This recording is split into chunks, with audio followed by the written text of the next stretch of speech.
When Colin Kaepernick took a knee during the national anthem to protest racial violence and inequity, he was told to stand up and shut up. And then he was blackballed by the NFL. When LeBron James spoke up about racial justice, he was told to shut up and dribble. But then right-wing Catholic Harrison Butker got all political at a commencement speech in Kansas, asserting that a woman's place is in the home.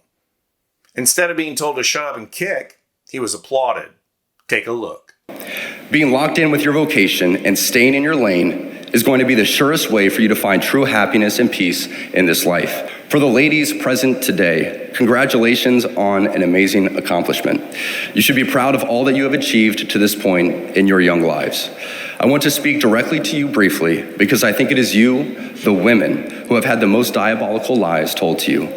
How many of you are sitting here now about to cross this stage and are thinking about all the promotions and titles you are going to get in your career? Some of you may go on to lead successful careers in the world, but I would venture to guess that the majority of you are most excited about your marriage and the children you will bring into this world. I can tell you that my beautiful wife, Isabel, would be the first to say that her life truly started when she began living her vocation as a wife and as a mother. The ironies and hypocrisy abound here. The platform from which Butker speaks is Benedictine College, named after the 5th century theologian and founder of a religious order, Benedict of Nursia. And Benedict's sister is none other than Saint Scholastica, who is well known not only for founding a religious order of women, but for her intellectual dialogues with Benedict. If you want a woman of the church to tell other women their place is beside your man, well, sorry, she ain't your gal, Butker. Then there's the more obvious irony of being a commencement speaker and telling half the audience that they just wasted their time.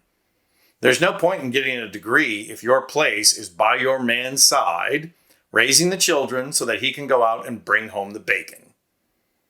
In point of fact, you can read all 4 gospel accounts of the life of Jesus, and you'll find him saying a lot of things about the poor, the marginalized, peacemakers, and various other groups. But you will not, despite your best efforts, find him saying that a woman's place is beside her husband, raising the children. So tell us more about this Jesus that you know so well, Butker. Well, take a look at him telling his audience that Jesus is opposed to diversity, equity, and inclusion. The world around us says that we should keep our beliefs to ourselves whenever they go against the tyranny of diversity, equity, and inclusion.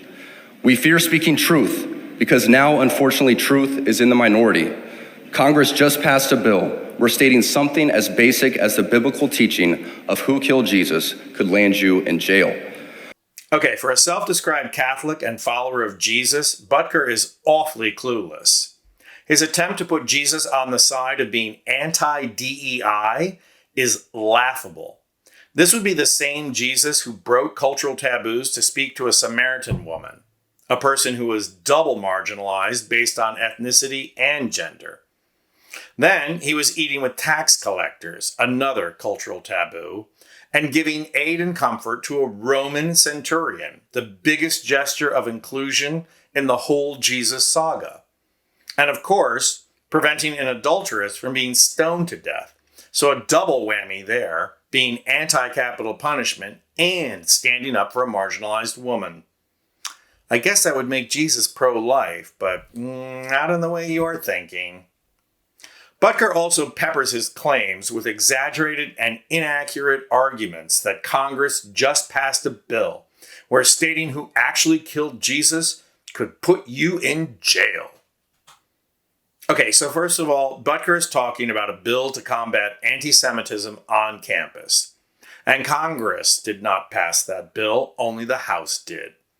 Somebody should explain to him that Congress is comprised of 2 different chambers, and any bill must pass both before the president can sign it into law.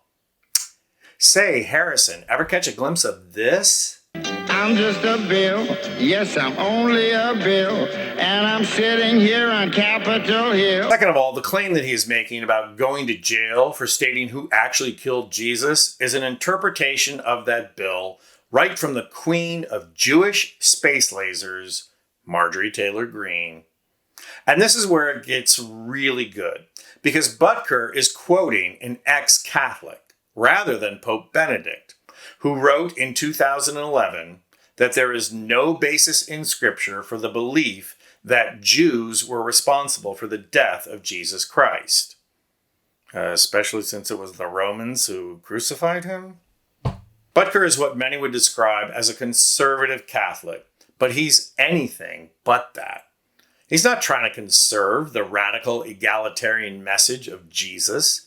He's trying to put forward a right-wing, exclusionary vision of Catholicism that is straight out of the 11th century.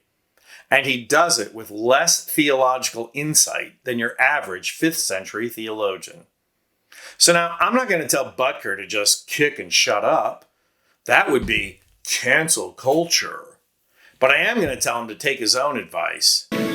What I'm saying is, know your limitations. You are a moron. And stay in your lane. I'm Anthony Vincent Gallo for Occupy Democrats.